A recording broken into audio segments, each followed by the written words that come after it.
할렐루야. 우리 옆에 분하고 목례하도록 하겠습니다. 잘 오셨습니다. 은혜 받으세요.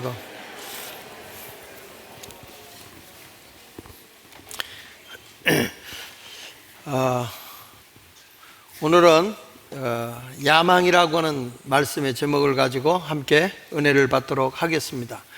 여러분 모두에게 하나님의 생명의 은혜의 말씀이 주어지기를 축복합니다. 야망이라는 단어를 사전에서 찾아보니까 앞날에 큰 일을 이루고자 하는 소망, 이렇게 말하고 있습니다. 앞날에 큰 일을 이루고자 하는 소망을 얘기할 때 야망이라는 단어를 씁니다. 이 야망은 목표를 이루게 하기 위한 어떤 힘이 있어야 되고, 그리고 그것을 이루기 위해서는 여러 가지 결단이 있어야 하기 때문에, 그래서 이 목표를 이루게 하는 힘이고 결단력을 우리에게 보여주고 있습니다.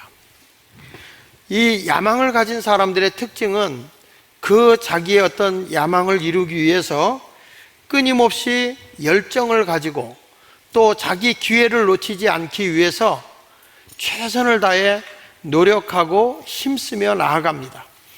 그래서 야망을 가진 사람들이 꼭 세상에도 성공을 하게 되어 있습니다. 야망이 없는 사람은 그 어떤 일도 성취할 수가 없게 되는 것이죠.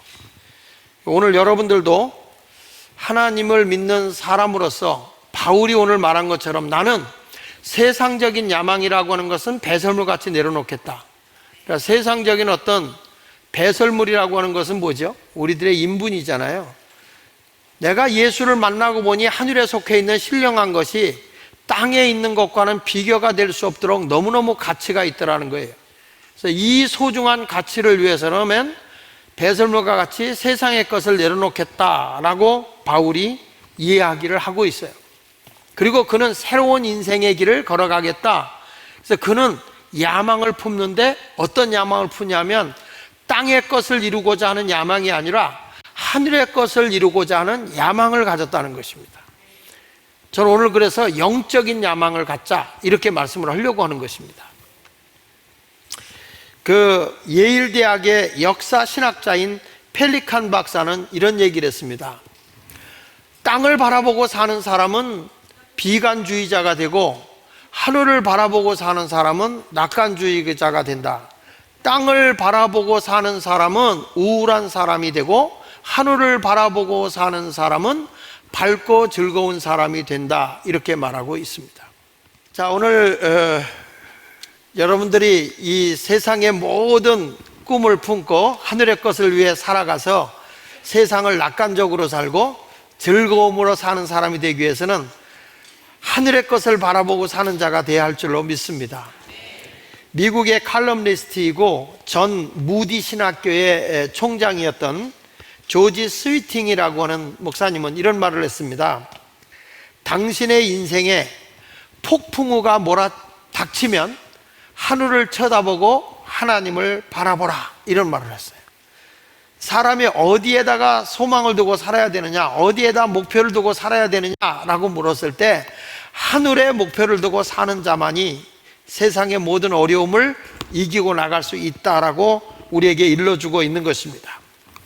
그래서 성도의 야망은 하나님의 뜻을 이루는 자, 모든 계획이 하나님의 섭리 속에서 하나님의 경륜으로 이루어지는 그것을 향해 달려가는 것을 내가 야망으로 품어야 된다는 거예요. 그것이 바로 믿음이고 그것이 성도의 삶입니다. 예수 믿는 사람들에게 주어지는 게 이제 의롭다 칭함을 받는 거라고 그랬거든요. 로마서 3장 23절 24절에 보면 모든 사람이 죄를 범하였으며 하나님의 영광에 이르지 못하게 되었는데 그리스도 예수 안에 있는 구속으로 말미암아 속량으로 말미암아 하나님의 은혜로 값없이 의롭다함을 얻었다. 이 의롭다라는 말이, 의롭다함을 얻었다는 말을 신학적인 용어로 얘기할 때는 칭의라고 그래요. 칭의. 한번 따라 합시다. 칭의. 이 칭의라고 하는 것은 법률적 용어입니다. 법률적 용어인데 이 말이 무슨 얘기냐면 명명백백하게 당신은 하나님의 자녀가 되었다. 이게 법적인 용어예요. 내가 예수를 믿어서 죄사함 받고 이제는 하나님과 화목한 자가 되었다. 의롭다함을 칭함을 받았다. 칭의라고 하는 것은 다른 것이 아니다. 너는 명명백백하게 하나님의 아들이고 하나님의 딸이야. 이렇게 법률적으로 승인해 주는 거죠. 그런데 우리가 아무리 양자로 입양을 했어도, 입양을 하고 양녀로 입양을 했어도 그 입양하자마자 바로 정이 드는 게 아니에요. 내가 하나님의 아들이 됐고 하나님의 딸이 됐다 할지라도 우리가 입양을 하고 나면 그 아이하고 사귀고 정이 들면서 미운 정도 들고 고운 정도 들고 그 안에 사랑에 푹 빠져서 아이가 부모님의 사랑을 알고 또 이 아이의 그 예쁨과 아이의 그 사랑스러움이 부모에게 이렇게 와 닿는 이 정이 쌓이는 것, 미운 정, 고운 정이 다 들어있는 요 사랑을 뭐라고 얘기냐면 요걸 신학적인 용어로 sanctification, 성화라고 한단 말이에요. 성화. 그러니까 예수를 믿어서 우리가 구원받은 것도 중요하지만 우리가 믿음 생활하면서 계속적으로 어떤 사람이 되어져 가야 되냐면 하나님의 사랑을 내가 알고 또 하나님이 나의 마음과 사랑을 아는 이런 친밀한 관계가 계속 유지해져 간다면 이것이 예수의 성품을 가져간 사람들의 자세라는 거죠. 그러면 이렇게 성화된 사람들은 어떻게 살아야 될까라고 했을 때 이 예수를 믿고 구원받은 사람은 영적인 야망을 품고 살아야 된다. 그 대표적인 사람이 바울이라는 거예요. 그래서 바울은 내가 예수를 알고 하나님의 사랑을 많이 받고 보니까, 하나님의 사랑을 잊고 보니까 세상의 모든 것에 욕심이 없어. 그래서 나는 하나님 나라에 대한 야망을 품었어. 그러면서 그가 외친 말이 오늘 말씀인데, 첫째로 뭐냐면 부활의 권력으로 나는 살아가겠다, 이런 야망을 갖게 됩니다. 성도는 나는 부활의 권력으로 살겠다. 죽음이 아니라, 두려움이 아니라 나는 죽음을 이기는 그러한 힘 있는 삶을 살겠다. 그게 성도의 야망이라는 거예요. 자, 오늘 본문 말씀 빌립보서 3장 10절로 11절에 보니까 내가, 바울을 얘기하는 겁니다. 내가 그리스도라는 것은 하나님이 육신의 옷을 입고 이 땅에 오신 거죠. 그리스도와 그 부활의 권능과, 이 권능이라는 말이 권세라는 거죠. 부활의 권세와 그 고난의 참여함을 알고자 하여 그의 죽으심을 본받아 나는 이제는 이 부활의 경험을 하기 위해서 예수님이 걸어간 고난의 그 일에 내가 참여함을 알고자 한다. 11절에 그래서 나는 어떻게 해서든지 죽은 자 가운데서 부활에 이르려 한다, 이렇게 말씀을 하고 있어요. 야망을 품은 이 바울이 뭘 얘기하냐면 목적의식을 갖고 있어요. 그 목적의식은 뭐냐? 나도 한번 죽고 살아보겠다는 거예요. 죽고 살아보겠다. 그걸 위해서 나는 어떠한 고난이라도 참여하면서 내가 이 영적인 세계의 야망을 갖기 위해서 예수님이 겪었던 그 고난을 나도 한번 경험해 보고자 한다. 그 길을 걸어가면서 나는 부활의 능력을 품고 살겠다. 이것을 지금 고백하고 있어요. 여러분, 도대체 바울이라고 하는 사람이 주장하는 이 부활의 놀라운 고난의 그 길을 걸어가려고 하는 하늘의 야망이 뭐냐라고 물어보면 그는 오직 예수 그리스도의 복음을 전하는 거예요. 많은 사람을 구원해서 죄의 자리에서, 사망의 자리에서, 멸망의 자리에서 다 건져내고 땅에 속해 사는 사람이 아니라 하늘에 속해 사는 사람을 내가 만들어야 되겠다. 그것을 위해서 나는 고난의 길이라도 걸어가겠다. 그 뒤에 나타나는 것이 뭐냐? 부활이라고 하는 권력이 내게 와지기 때문이다, 이렇게 말하는 거예요. 그렇습니다. 바울이라고 하는 사람은 이 복음을 전하기 위해서 매를 맞기도 하고 감옥에 갇히기도 하고 돈이 없기 때문에 자기가 텐트를 짓는 일을 해서 자비량으로 선교도 하면서 열심히 그는 복음을 전하다가 나중에 가서는 최후에 순교를 당하게 되는 사람이 되는데, 그에게는 오직 하나의 권력이 있었다는 거예요. 여러분, 이 권력을 가진다는 게 참 대단한데요. 저는 중학교 때 제일 먼저 그 권력을 가진 게 하나 있는데 분단장이었거든. 분단장. 요 한 줄을 네가 책임져라 그래요. 근데 그때 우리 담임 선생님이 항상 뭐냐면 이 분단장한테 뭘 시키냐면 애들을 조용하게 하고 숙제를 다 해오게 하고, 그리고 뭐까지 시키냐면 애들 등록금, 그러니까 쉽게 말하면 학비죠. 학비 미납하고 안 낸 애들을 꼭 걷어내게 해요. 근데 그걸 제가 잘했어. 그랬더니 선생님이 반장을 시킵니다. 여러분, 반장의 권력 대단합니다. 아주 선생님이 딱 보호해주면서 뭐 반장이 다 이런 거 이렇게 지시하면 반장의 명령 한마디에 반이 움직이게 돼 있어요.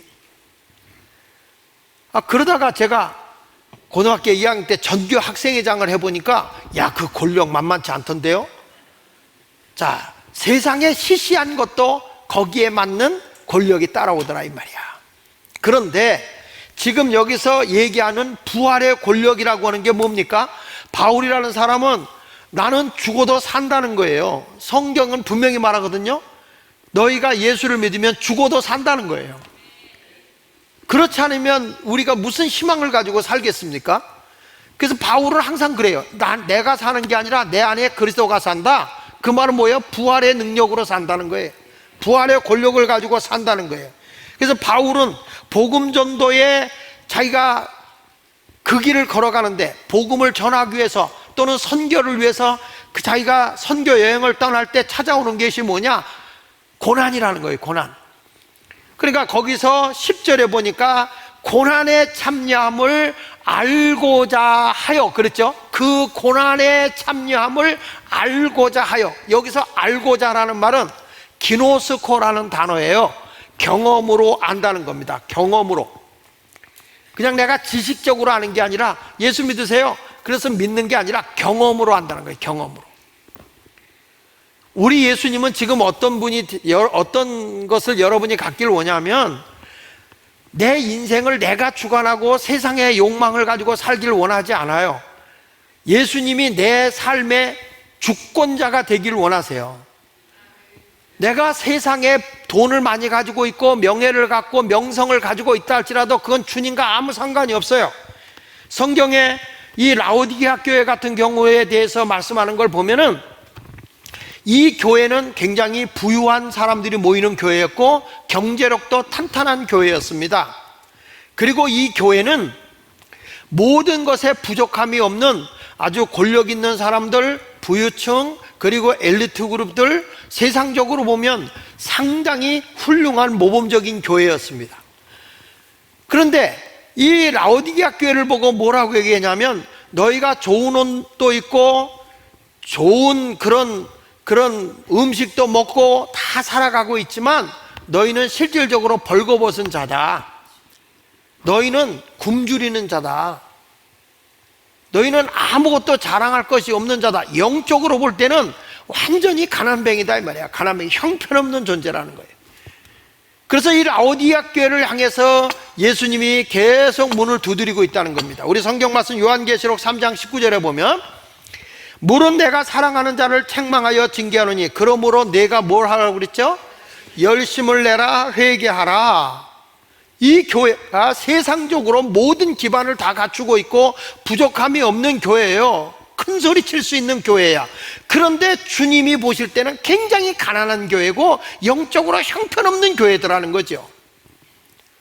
그래서 교회가 크다고 자랑할 거 없고요, 교인이 많이 모인다고 자랑할 거 없고, 교회에 뭐 재정이 넘친다고 자랑할 거, 그런 거 부러워할 거 하나 없어요.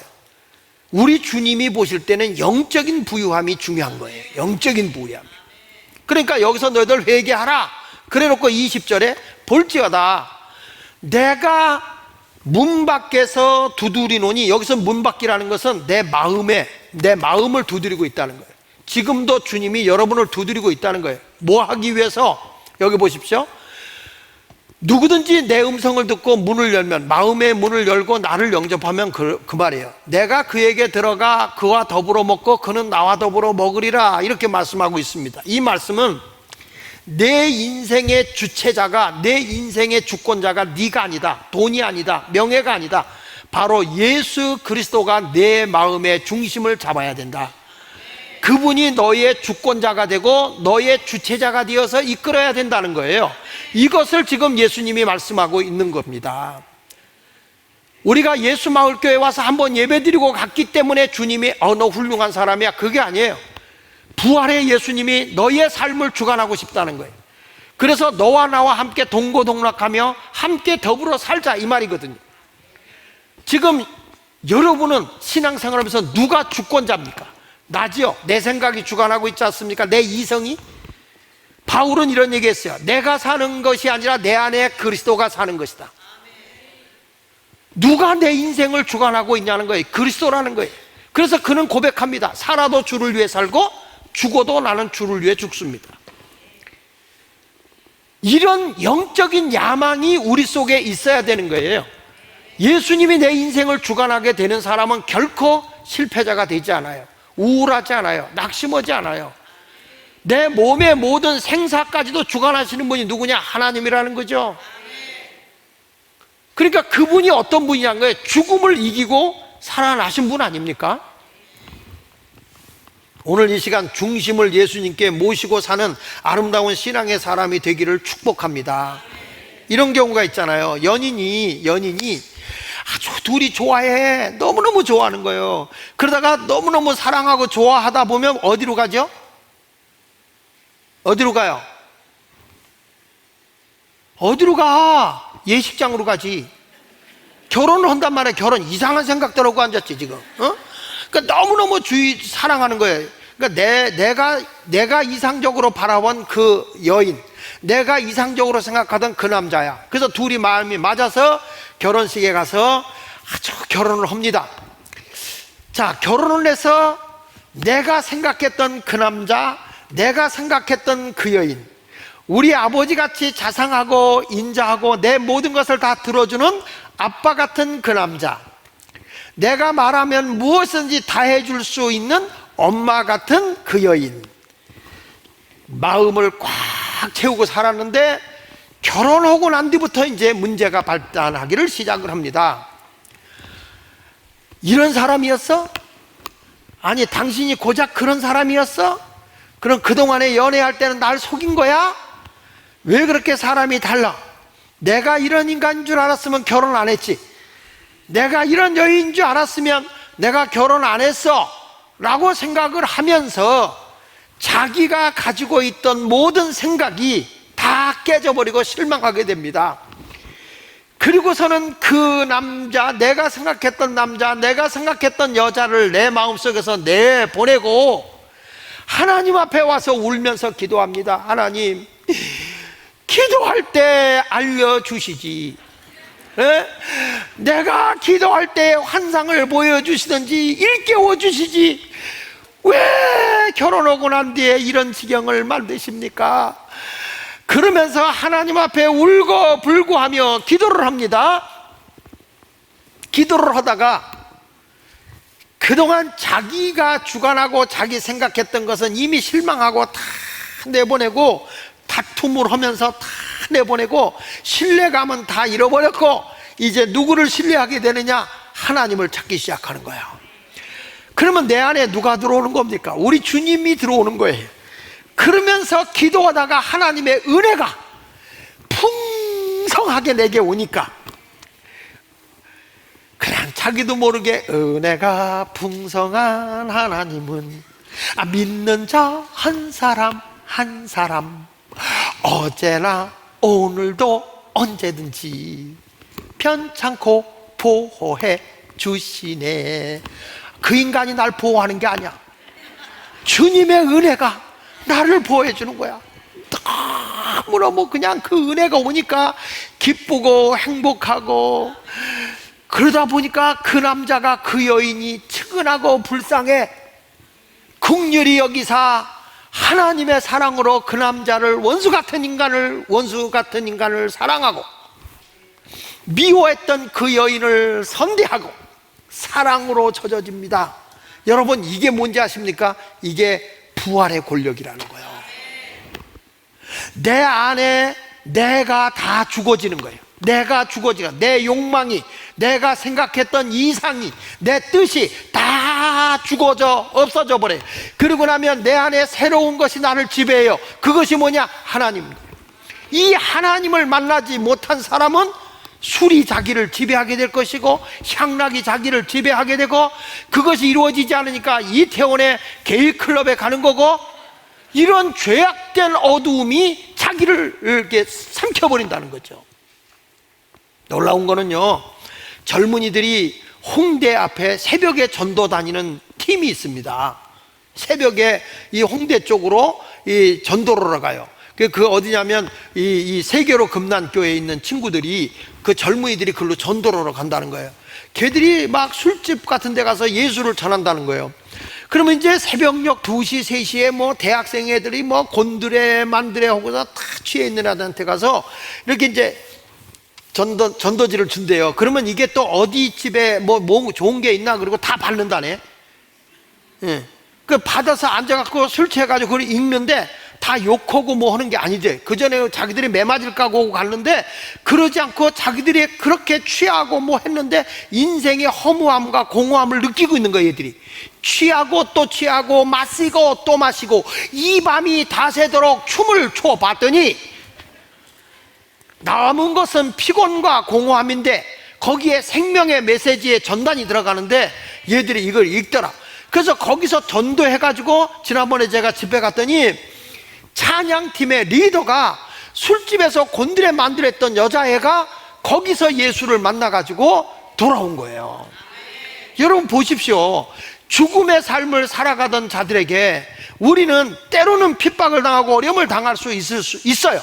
그럼에도 부활의 예수의 권력을 가지고 예수 만나면 인생은 구원받아요. 달라져요. 내 인생의 주체는 누가 주관하느냐? 하나님이 주관하시기 때문에 그들에게 복음을 전하게 되는 줄로 믿습니다.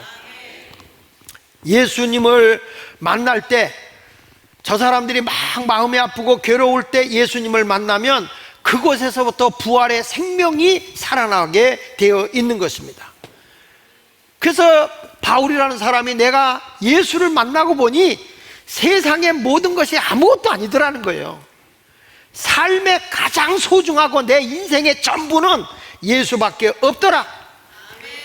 그래서 바울은 부활의 권능이라는 말을 썼는데, 이걸 다른 말로 하면 권력이라고 얘기하는 거예요. 권력. 사랑하는 여러분들도 부활의 신앙을 가지고 세상을 이기고 사시길 바랍니다. 빌립보서 3장 11절에 보면 이렇게 말해요. 어떻게 해서든지 죽은 자 가운데서 부활에 이르려 하노라. 죽은 자 가운데서 부활에 이르려 하노라. 근데 이 부활이라는 단어 앞에요, 헬라어로 이렇게 나와요. 에크, 이런 말을 써요.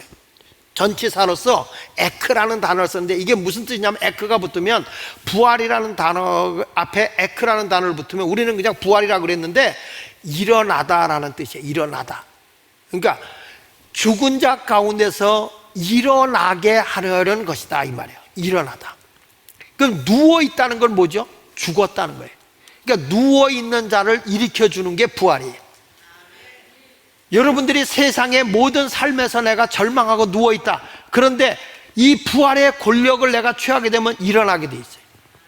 그러니까 이 모든 것이 누워있는 데서 하나가 일어난다, 눈에 띄게 되겠죠. 예수를 제대로 만나면, 예수를 만나면 뭘 먹을까 입을까 마실까 걱정할 필요가 없다는 거예요. 하나님의 나라와 하나님의 의를 위해 살면 나머지는 하나님이 일어나게 한다니까요. 바울은 그것을 알기 때문에 이제 나는 하나님의 원리와 하나님의 뜻을 따라 살아가겠다는 거예요. 그게 뭐냐? 에크 부활이에요. 에크, 일어나는 거예요. 일어나는 거.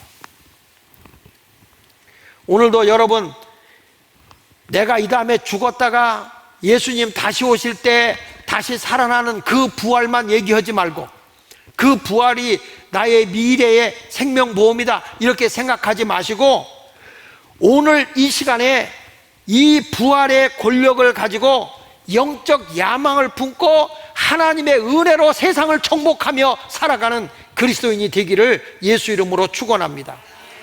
그래서 부활의 권력은 미래가 아니에요. 현재에 나타나는 일들인 거예요. 하나님의 영광을 위해서 현재 나타내고 나가는 것이 부활의 권력이라는 거죠. 그러니까 오늘 내가 지금 누워있다, 내가 지금 실패했다, 내가 지금 절망 중에 있다, 그러면 부활의 신앙을 갖는 순간에 다 일어난다고요.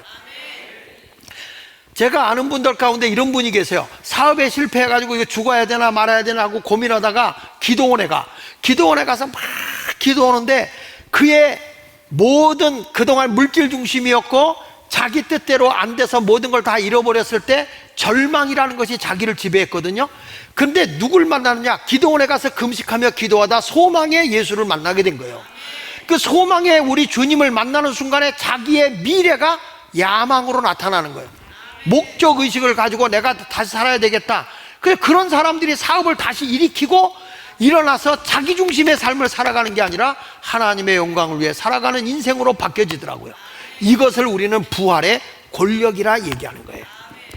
그러니까 예수 믿는 사람은 실망하고 좌절하고 주저앉아 있는 사람에게 가서 제가 뭐라고 그럽니까? 일어날 수 있습니다.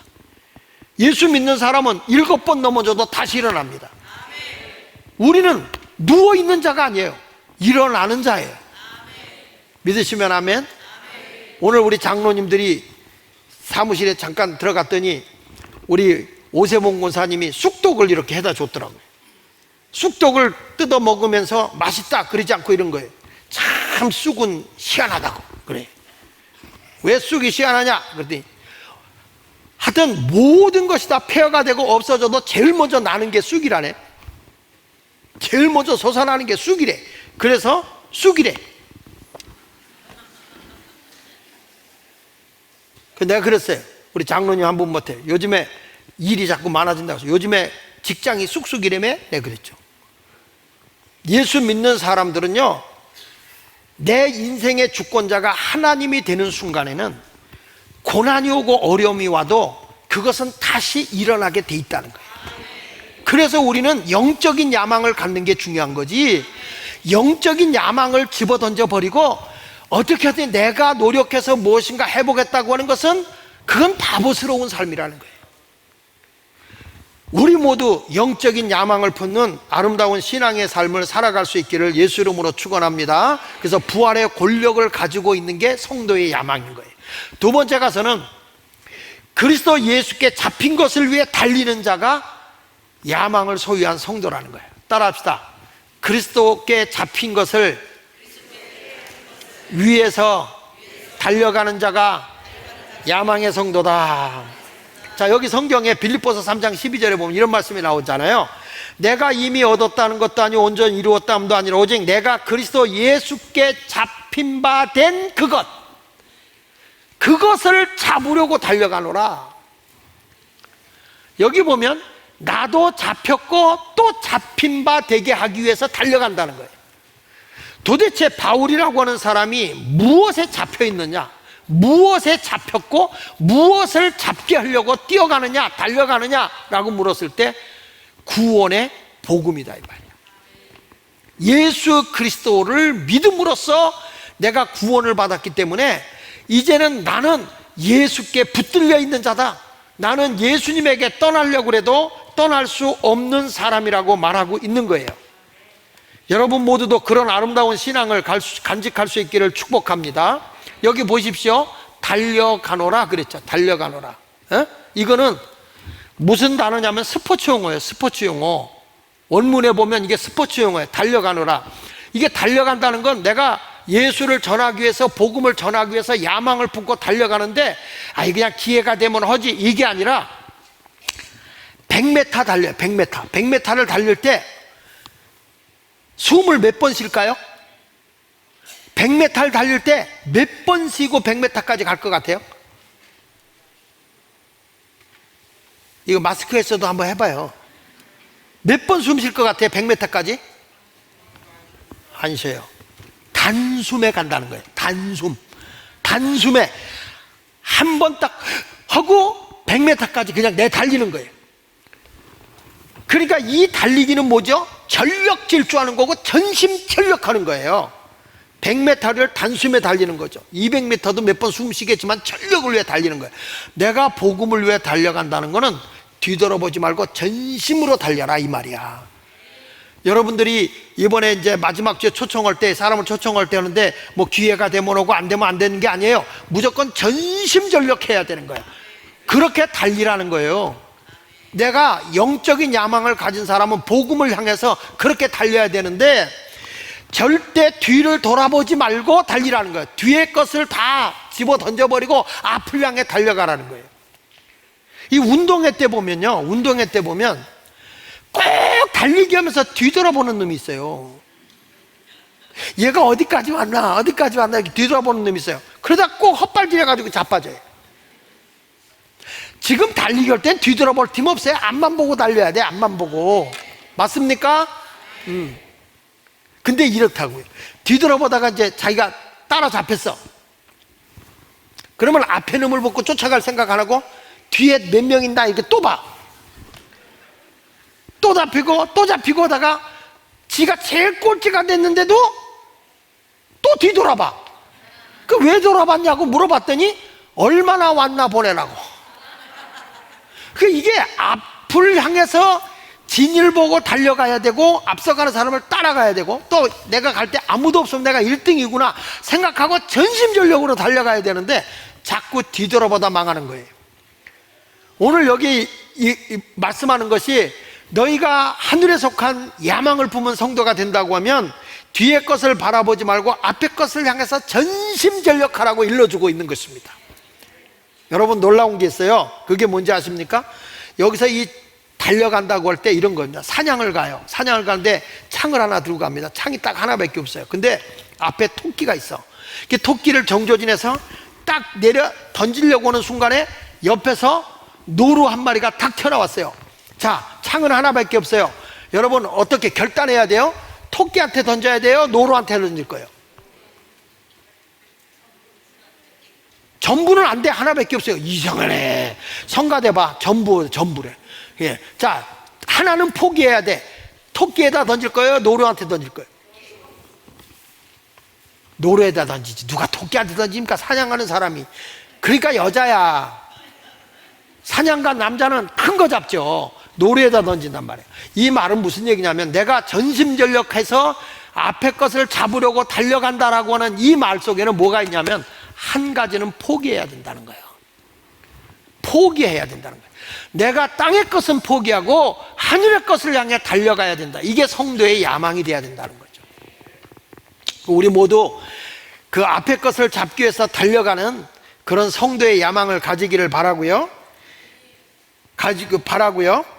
자, 13절 같이 읽어볼까요? 형제들아, 나는 오직 아직 내가 잡은 줄로 여기지 않냐고 오직 한 일, 즉 뒤에 있는 것은 잊어버리고 앞에 있는 것을 잡으려고. 우리 모두 앞에 것을 잡기 위해서, 복음을 위해서, 아직 구원받은 사람들, 그 사람들만 보지 말고 구원받지 못한 영혼들을 구원하기 위해서 앞에 것을 위해서 전도하기 위해서 달려가는 그런 성도가 성도의 야망이 돼야 돼요. 대학가 애들, 중고등학생들, 또 유초등부 애들 다 내가 하는 일터에도 내가 전심전력으로 예수를 전해야 되는 거예요. 우리는 세계적인 사람들이 다 인종은 달라도 그 사람들이 누굽니까? 다 그리스도 안에서 한 형제고 자매예요. 그래서 세계에 나가서 우리도 선교도 해야 되고 복음을 전해야 되는 이유는 우리는 앞에 것을 위해서 달려가야 하기 때문입니다. 그것이 뭐냐? 마지막으로 일러준 거예요. 세 번째 가서 따라합시다. 부름의 상을 위해서 달려가는 자가 야망을 품은 성도다. 예. 결국에는 내가 이렇게 위해서 살아가면 하늘의 상이 주어지는 거예요. 보십시오. 3장 14절로 16절에 보니까 표대를 향하여 그리스도 예수 안에서 하나님이 위해서 부르신 부름의 상을 위하여 달려가노라. 여기도 달려가는 거예요. 부름의 상을 위해서 전심전력하는 거예요. 그러므로 누구든지 우리 온전히 이른 자들을 이렇게 생각할지니 만일 어떤 일에 너희가 달리 생각하면 하나님도 이것도 너희에게 나타내시리라. 오직 우리가 어디까지 이르렀든지 그대로 행할 것이라. 우리는 부름의 상을 위해서 전심전력해야 될 줄로 믿습니다. 그러니까 영적인 야망이 뭐냐? 부름의 상이다. 그 부름의 상이라는 게 뭐냐? 복음 전도예요. 그래서 이렇게 말하지 않습니까? 어디를 보냐면 13절을 다시 한번 보면요, 13절에 이렇게 말, 잘 보세요. 형제들아, 나는 아직 내가 잡은 줄로 여기지 않는다. 이걸로 다 됐다고 생각하지 않는다. 이 정도면 됐지. 그러면 안 된다. 죽은 영혼이 많으니까. 그래서 뭐냐? 오직 한 일. 한 일. 자, 보세요. 한하고 일하고 붙어서 떨어졌어요. 떨어졌죠? 요게 한 일이라고 붙으면 뭐가 되죠? 단어가? 한 일. 한 일은 뭐고 한 일은 뭐고? 같아요, 달라요? 다릅니다. 붙은 단어 한 일은 지금까지 내가 해오고 있는 일들이에요. 계속 지금 내가 하고 있는 한 일이에요. 근데 여기서 말하는 오직 한 일, 한 가지의 일, 한 가지의 일은 그 뭐냐? 뒤에 있는 것, 지금까지 해온 거 다 잊어버리고 앞에 있는 것을 잡으려고. 그게 뭐예요? 영혼전도예요. 영혼전도, 복음전도. 아직 구원받지 못한 일들을 위해서 내가 달려가서 복음을 전하면 하나님이 부름의 상을 내게 준다, 이런 얘기예요. 이게 우리 성도들의 야망이 있어야 된다는 거예요. 바울처럼 아까 서론에서 얘기했지만 매 맞고 굶주리고 핍박을 당해도 우리는 하늘의 소망이 있기 때문에 그 길을 걸어간 겁니다. 수많은 한국의 선교사들이 한국에 와서 죽어가면서 복음을 전한 것은 땅에 어떤 욕망을 얻기 위해서 한 게 아니에요. 하늘의 부름의 상을 위해 달려온 거죠. 우리 예수마을교회 성도들이 어떤 사람이 되어야 되느냐? 하늘의 부름의 상을 위해 달려가는 영적인 야망을 품은 성도들이 되어야 된다, 그 말이에요. 그거를 위해서 우리는 직장에서도 가정에서도 내 이웃에도 내가 학교에 가면 학교에서도 내가 어느 카페에 가면 거기 가서 어느 곳에 가서라도 뭘 해야 되느냐? 예수를 전해야 된다. 그 여러분들 이번에 생활 규칙을 주는데 마지막 주에 우리 간증 집회니까 거기서 우리가 초대하자. 여러분들이 전심전력 거라 이 말이야. 전심전력. 아멘이 현찮네. 아마 여러분들 보고 세상의 꿈을 뿜고 세상에서 성공하세요, 세상에서 잘 되세요 그러면 아멘 억수로 세게 했을걸? 그런데 그게 아니라는 거죠. 하늘에 속한 영적인 세상을 바라보고 사는 거예요. 그러니까 세상 사람들이 보면 우리가 모든 것을 할 때에 다 자기를 위해서 살아간다고 세상 가치관을 본다. 내가 늘 얘기하는 거예요. 우리 예수 믿는 사람은 세상 사람이 만들어 놓은 잣대에 평가를 받는 사람이 아니라고. 우리는 하늘에 속해 땅을 정복하고 사는 사람들이죠. 그래서 우리는 하늘의 야망을 품고 살아야 된다고. 하늘의 야망을. 자기중심적인 삶을 살지 말고요. 오늘 말씀을 붙잡고 한 가지 일, 오직 복음전도, 그 야망을 품고 전도에 총력을 기울이는 성도들이 되시기를 바랍니다. 우리 젊은이들 꿈을 품고 세계 선교사로 나갈 각오도 하고 땅끝까지로 복음 전하러 나가리라. 이게 하나님이 원하는 영적인 야망인 거예요. 우리끼리가 아니에요. 열심히 해야죠. 우리 젊은 한 사람이 임신을 했더라고요. 어떻게 임신을 했냐 그랬더니 애를 안 낳으려고 그랬는데 교회가 하도 부흥이 안 돼서 자기가 가졌다고. 고맙다고 그랬어요. 고맙다고 그랬어요. 뭐 자연이라도 부흥시켜야죠. 뜨거우겠어. 그러나 중요한 것은 우리 마음속에 영적인 야망을 소유하고 살아가는 거다. 여러분, 우리가 전도하러 갈 때 그런 얘기를 하십시오. 제가 또 며칠 전에도 그런 말씀을 했는데 한 분을 만났을 때 우리나라 한글 만드신 분이 누굽니까? 한글 만드신 분이 누굽니까? 세종대왕입니다. 믿으십니까? 의심합니까? 믿습니까? 세종대왕이 한글 만든 거 맞지요? 믿지요? 저도 믿는다고 뭘 그렇게 한참 망설이냐고요. 저 목사가 무슨 얘기 하려고 그래. 딴 궁리하고 있는데 세종대왕이 만들었어요. 우리가 보진 않았어도 그 밑에 있는 사람들 통해서 한글을 만들었어요. 틀림없죠? 예. 그런데 우리는 세종대왕이 만든 한글은 분명히 믿어버려.